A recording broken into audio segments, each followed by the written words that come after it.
This is RTV6 News at 11, working for you. An emergency meeting after IPS announces major changes to its transportation department. We're working for you tonight, finding out what's next for those affected workers. Plus, a bill directing a surprise surplus of funds to go to construction projects at college campuses across the state is headed to Governor Holcomb's desk. Why the governor says that extra money shouldn't go to boost teacher pay. And the Indiana Pacers need your help knitting thousands of beanies ahead of next year's All-Star Weekend. We have the details on who they're for and how you can get involved. But first, here at 11 o'clock, it has been a chilly and very windy Saturday, and right now there are still a few flurries falling outside. Thanks for joining us here at 11 o'clock. I'm Nicole Griffin. We want to get right over to Storm Team 6's Kyle Mounts with a first look at your forecast tonight. Kyle, not a nice Saturday. Yeah, Nicole, fortunately, most of the precipitation has moved out at this point, but as you head out, maybe late overnight or certainly into tomorrow morning, watch out for a couple of slick spots out there because that wet pavement may become a little bit slippery here as we have those temperatures slipping below the freezing mark overnight tonight. Storm Team 6 radar shows we're still squeezing out a few snowflakes here, especially across portions of Putnam and Hendricks counties, but even in those areas, the radar returns continuing to kind of dial it back here. So not going to see much in the way of additional precipitation as those continue to fade away. Temperature-wise, we've been holding right around that freezing mark, but many locations are starting to slip below 32 degrees. Right now, 31 in Martinsville, upper 20s in Crawfordsville, and Richmond coming in at 29. As you head out the door in the morning, you will be greeted with temperatures right around 30 degrees. We'll have those cloudy skies. We'll take you through the rest of your Sunday in just a few minutes. Kyle, thank you. We are following breaking news out of Johnson County where one person is dead following a shooting. Right now at this hour, officers are trying to track down the suspect. This all happened around 6:30 on Hurricane Street near East Madison Street in Franklin. That's near the Boys and Girls Club of Johnson County. Within just the last hour, police have confirmed an 18-year-old man was killed. They say he was shot several times. As the investigation unfolds, police have a large area blocked off near the Boys and Girls Club with crime scene tape. The Johnson County Sheriff's Office is assisting Franklin Police with this investigation. Police say they hope to soon provide information about the suspect's vehicle to the media. We want to let the citizens of Franklin know that we're working diligently. We're partnering with the Sheriff's Department, and we have guys out on the streets looking for what we believe may be a suspect vehicle. But at this time, I will not release that information. Police need anyone with information to come forward. They say tonight they don't believe the community is in any danger. We will update you on this developing story as soon as we learn more on the RTV6 News app. Also tonight, police in Alexandria want to know if you've seen this man. He's accused of robbing a bank early this morning. Police say he walked into the First Merchants Bank on Park Avenue just before 10:30. He then passed a note to the teller saying he was armed with a gun and that he was robbing the bank. The teller handed over an undisclosed amount of money and the man left. Thankfully, no one was hurt during the robbery. Police say the suspect is described as a white male in his 40s or 50s with salt and pepper facial hair. He was wearing a dark jacket and sunglasses. If you have any information, call police. An emergency meeting was held today after the unexpected announcement that IPS would be making a major change to its transportation department. The district says it will part ways with Durham School Services and hand over the reins to First Student in June. Today, the bus drivers union held a closed-door meeting to discuss this change. Our Troy Washington talked with the union's executive director to find out what's next. There was a closed-door meeting held at the American Federation of State, County, and Municipal Employees Council 962 office. The problem? Transportation employees are in fear of being replaced now that Indianapolis Public Schools is deciding to stop operating its own transportation department. We weren't allowed in the meeting held here today, but we're told the purpose of the meeting was to discuss how to get answers to the questions about the future of these bus drivers' jobs. It caught us off guard, there's no doubt, and I think the anxiety amongst the employees is absolutely real and justified. According to David Robertson, the executive director of the union standing with the workers, some of those who could be impacted by the change have already dedicated 2 decades of service. These folks have been loyal on both ends, and to say, oh, you got to reapply, That's kind of a slap in the face to workers. IPS admits parting ways with Durham and allowing Student First to take over will in fact affect 135 current employees. There are questions looming like, what does that mean for retirement packages? Those folks that have been in it, that have been employed with IPS transportation for years. And what about the money IPS claims they'll be saving now? Where's that $7 million going at this point? Questions these workers intend to get answers to through solidarity and refusing to back down. Working for you in downtown Troy, Washington, RTV6. Troy, thank you. There's already plans in the works to show up in numbers to Tuesday's school board meeting in hopes of getting clarification on the changes being made. Covering the Statehouse, Governor Holcomb is about to get a bill that will direct a surprise budget surplus towards 6 construction projects at universities across Indiana. The state Senate voted to pass the bill Thursday. Democrats had tried to amend it several times to direct some of that surplus to increase pay for public school teachers. But Holcomb and Republicans say new spending for teacher pay should wait until next year, since 2021 will be a budget year. Also at the Statehouse, tougher penalties for Indiana stores caught selling smoking or vaping products to anyone younger than 21 are on their way to becoming law. The state Senate passed a bill this week to triple the fines for stores that sell to underage customers. The House had already approved a separate bill with a different set of penalties. The two bills will have to be reconciled by a conference committee, but Republican leaders say they are confident the increased penalties will be approved. Plans for a new Terre Haute casino are now on hold. The Indiana Gaming Commission is investigating the company behind the casino, Spectacle Entertainment.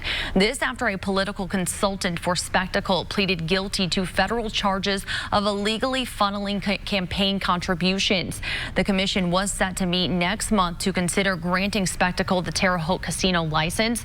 That meeting has now been postponed. Spectacle, which was the only company to bid for the license, also owns the 2 Gary casinos along Lake Michigan. After weeks of delays, the Circle of Lights are finally stored away for the season. Weather conditions had prevented crews from taking down the lights and decorations, so this year we all got to enjoy them for a little longer than usual.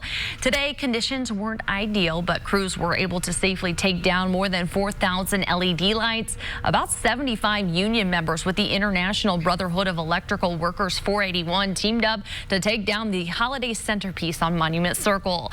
Volunteers started working at about 6:45 a.m. and braved the cold weather and light snow until they took down all of those lights. We talked to crews while they worked who estimated just how long it would take them.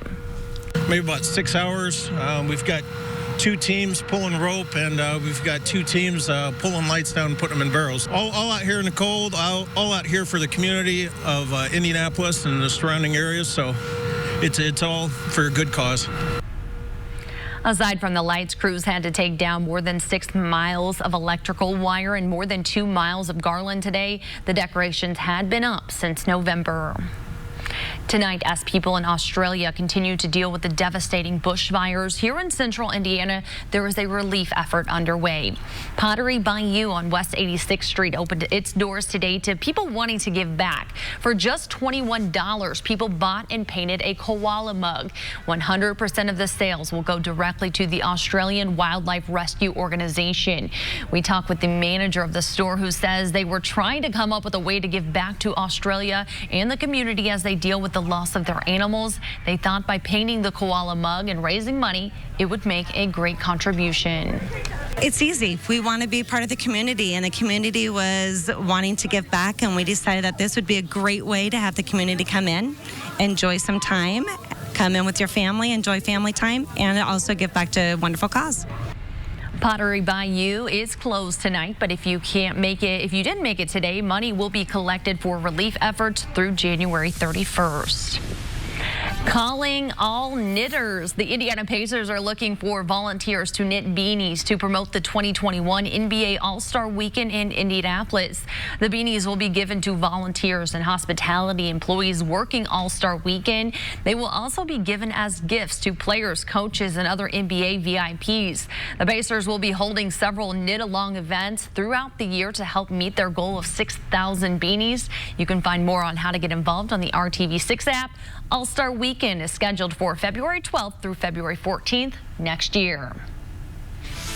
A U.S. soldier has died in Syria. Straight ahead, the very latest on the investigation into his death.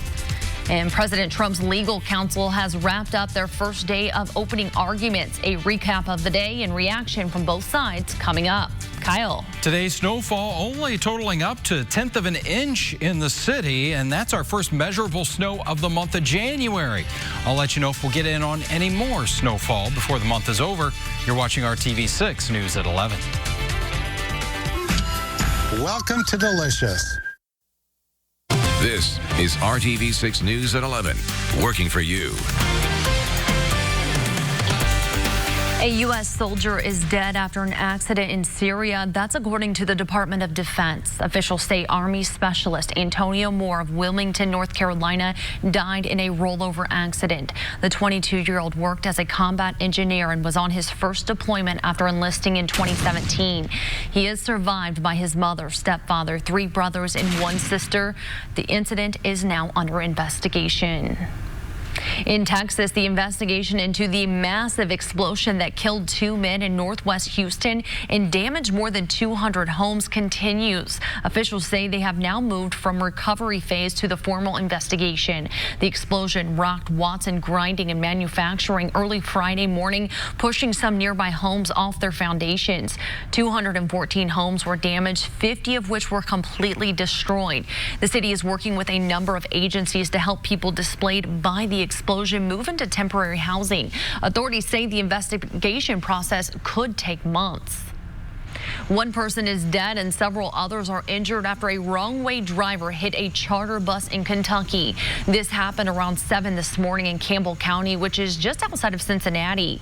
Police say the charter bus was carrying high school students when a car jumped the median and hit it head-on. The driver of the car was pronounced dead at the scene. 2 people on the bus were taken to area hospitals for treatment. Others suffered minor injuries. The group was returning from the March for Life rally in Washington. To Capitol Hill now, where the first day of opening statements from President Trump's defense team has now wrapped up. The president's lawyer said during their time they plan to show he did nothing wrong. Focusing on the July 2019 call between President Trump and Ukraine's president, the president's team said the transcript shows there was no quid pro quo. The president's lawyers at times targeting lead House impeachment manager and Democrat Adam Schiff. As expected, each side had very different reactions to the arguments. So I think they are clearly going to make the case that the main protagonist, Adam Schiff, has to be looked at in terms of trying to evoke Lincoln. Talking about, the fact that Trump is an imminent threat, that he needs to be removed. I think his credibility is going to start to tank through this whole process. Look, there are going to be efforts to distract from the facts. There are going to be attacks on the managers. They don't want to talk about the conditioning of military aid. They don't want to talk about the solicitation of foreign interference. They just want to attack the House managers. Look, that's what you do. And, as a prosecutor, I've seen it time and time again. When your client is guilty. The trial will continue on Monday. After the president's counsel wraps up their opening statement, senators will have 16 hours to question each side. A decision about allowing witnesses is expected to come after that time. Cases of the coronavirus continue to rise. There are now nearly 1,400 confirmed cases around the world and more than 40 deaths. World leaders and health officials are now taking extra precautions to prevent the spread of the virus. Melissa Rainey joins us now with the measures they are taking. Major events canceled, people evacuated, hospitals stretched thin, all in response to the Wuhan coronavirus. Saturday, Chinese President Xi Jinping told officials in Hubei province, where Wuhan is situated, to do more to prevent the virus from spreading and to put all patients in centralized quarantine for treatment. It appears health officials are working hard to do so. Crews in Wuhan even working to build a second hospital in the next 15 days just to accommodate coronavirus patients. At least 15 cities in China are under a travel ban, while other countries work to get its citizens out. Sources say the U.S. is arranging a charter flight to evacuate diplomats and U.S. citizens from Wuhan, the CDC confirming it is part of that effort. The French government says it's planning to set up a bus service to move out French nationals. The virus has already spread to 13 places outside mainland China, including the U.S. and Australia. We are taking precautionary action in regards to those tests, those cases, in terms of contacting close contacts, just to keep them on watch. Major landmarks around China have also closed, including Shanghai Disneyland. The Hong Kong Marathon, scheduled for weeks from now, has already been canceled amid fears of the outbreak. The event's 70,000 participants will get refunds. I'm Melissa Rainey reporting. Melissa, thank you. Things in one Canadian town are starting to get back to normal after snow shut things down for weeks. The state of emergency in the town of St. John's in Newfoundland has been lifted. Parts of the area recorded 30 inches of snow Friday, breaking the previous record of 26.93 inches set back in 1999. The epic snow came with wind gusts up to 97 miles per hour. Massive drifts buried vehicles, blocked roads and doors of homes. Authorities say they've removed more than 4,000 truckloads of snow so far. The last state of emergency in Newfoundland was 35 years ago. Let's take a live look outside right now from our IMS Pagoda camera.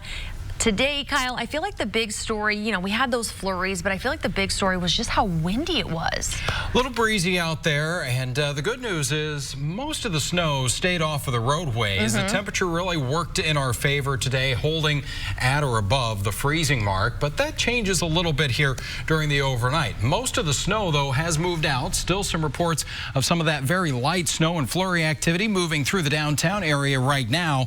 32 degrees, so we're right at that critical freezing mark, and a little breezy too. That west wind at 15 miles per hour. That's driving down those wind chills into the lower and middle 20s. It feels like 22 right now in the city. Feels like 25 in Lafayette with that temperature at 32 degrees for you there in Tippecanoe County.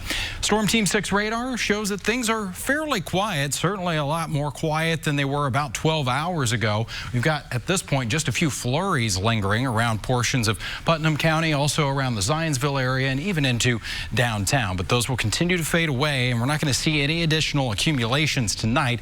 Our temperatures dropping down into the upper 20s for us with those cloudy skies. So again, just watch out for a couple of slick spots as you head out the door tomorrow morning. Anything that's untreated, and some of those bridges and overpasses would be the first to get a little bit slick. Now, we've still got the cloud cover here, but it's going to be a dry day on Sunday. We will try to work in some sunshine, but I just don't think we're going to be successful in doing so. The clouds will kind of win out here with a rather gray day, but again, we're not going to have to deal with any snow in the Sunday forecast. That blanket of cloud cover, though, it's going to hold our temperatures pretty steady as we go through the first half of the day, right around 30 degrees. As we get into the lunch hour, about 35, and that's where we'll find our afternoon highs is into the middle 30s with mostly cloudy conditions. Not too far from where we should be for this time of year here and the end of January. Actually, our average high is 36. That's going to continue to rise as we've now surpassed what's traditionally the coldest point in the year for us. 38 tomorrow afternoon in Bloomington, 34 around Peru and Kokomo. Overall, not a bad day if you want to get in some ice skating there in parts of Hamilton County around the center ice. We'll have temperatures in the 30s, but with that breeze, just layer up because we are going to have wind chills in the middle 20s to around 30 degrees heading into the afternoon. Next few days as we get into the work and school week, no big cool downs, but also no big warm-ups coming our way.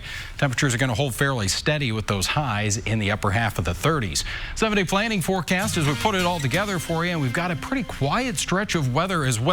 Not a whole lot of sunshine here. Pretty typical January stuff as we'll have mostly cloudy skies. Those overnight lows going to be in the 20s. Afternoon highs upper 30s, so just a touch above average for this time of year. Once we get to Friday and the upcoming weekend, that's when it looks like our highs will get back into the 40s. Also, just a small chance for some rain and snow showers. It looks like the bigger storm system is going to be staying off to our south and east. We just kind of get brushed by that one, and temperatures that moderate a little bit. I'm not going to lie. I'm ready for some warm weather. We have been spoiled big time. Yeah, we've only picked up 10.5 inches of snow all season long. Wow, really? Yeah, we need to make up. Okay, all right. Well, the U.S. Census Bureau is recruiting to fill thousands of temporary positions, but the Better Business Bureau says to be aware of scams. The organization says scammers are posting about open census jobs on the web and social media, then asking to be paid fees for applications or training. Officials say that's a dead giveaway that this is a scam. Federal agencies never charge application fees. The Census Bureau says it will also not charge you for training or ask you to buy any equipment you may need. New technology is inspiring a growing housing trend across the nation. Smart communities are aiming to make living more efficient and sustainable. From high-speed internet to automated coffee makers, smart homes are popping up everywhere. There's also technology outside of the home that's part of the community. Irrigation sensors can detect when grass needs to be watered, and street lights are used to alert the community of a significant weather event or safety hazard. And some say this is just the beginning. As technology progresses, it is inevitable for it to make its way more and more into our homes. Tech experts say smart homes and communities can also tackle problems that arise with transportation, air quality, water conservation, and energy efficiency. Music's biggest night is tomorrow, and it's all about the newbies, but that's leaving some of the more established artists out. Coming up, we'll have a preview of the awards, including who's in and who got snubbed. .com or IndianaGrand.com. This year's Grammy Awards will be different. That's because it's all about the newcomers. New artists are the most nominated this year, pushing some old favorites out. Stephanie Inlam explains. From Lil Nas X so you're a tough guy. to Billie Eilish and Lizzo, who has the most nominations, Sunday's Grammy Awards are all about new stars. It very much feels like the Grammys is saying, look, we get you fans. But love for the new left some superstars out. Taylor Swift has only 3 nominations. The Jonas Brothers won, and Bruce Springsteen was shut out. It's changed the Grammys push for in bringing new blood to the top. It's my first Grammy. But that shift comes with controversy. New Recording Academy CEO Deborah Dugan was suspended just 10 days before the Grammys, accused of bullying in the workplace. She denies the claim and filed an EEOC complaint claiming she was the victim of sexual harassment and that the Grammy board manipulates the nomination process with what some call secret committees. I just know that there are conflicts of interest that taint the system. The Academy is investigating and called Dugan's timing curious, given the accusations against her. It throws the legitimacy of the process into a bold light, okay? Because there is not a ton of transparency in terms of how the nominees are decided. Nipsey Hussle, the great. The Grammys will pay tribute to Nipsey Hussle, the late hip-hop star gunned down last March in Los Angeles. He's also nominated for 3 awards. It just is very sad that it had to take his tragic murder for people to discover his music. The Grammy Awards show will be broadcasted live from the Los Angeles Staples Center tomorrow, and there is word tonight that Taylor Swift will be skipping the ceremony. The superstar was rumored to be performing. It's unclear why she bowed out. Stay with us. We'll be right back with one final check of your forecast. Your budget stretches further at Mattress Firm. Everyone's favorite Hippo just celebrated another milestone. Fiona turned 3 on Friday. She now weighs 1,200 pounds, and that weight is great news. Fiona became a national celebrity when she was born severely premature at the Cincinnati Zoo in 2017. She only weighed 29 pounds, which is 25 pounds lower than the lowest recorded birth weight for her species and 1/5 of what a normal baby hippo should weigh. Zookeepers documented her care, and she took the internet by storm with her adorable videos. Now they say she's turning into the typical 3-nager. She's been challenging her mother more now that she's entering adolescence. 3-nager. I like that. And that is a big cake for a hungry, hungry hippo. All right, as we go into your Sunday forecast, once again, you're going to need to dress like it's January, something we haven't had to do a whole lot this month, but we are going to be dry, just cloudy and breezy with those temperatures making their way into the middle 30s. We'll have wind chills in the 20s for much of the day. 7-day planning forecast. Temperatures will gradually start to warm up. We'll be into the 40s by Friday, dry between now and then. All right, Kyle, thank you, and thank you for joining us. We'll see you back here tomorrow night at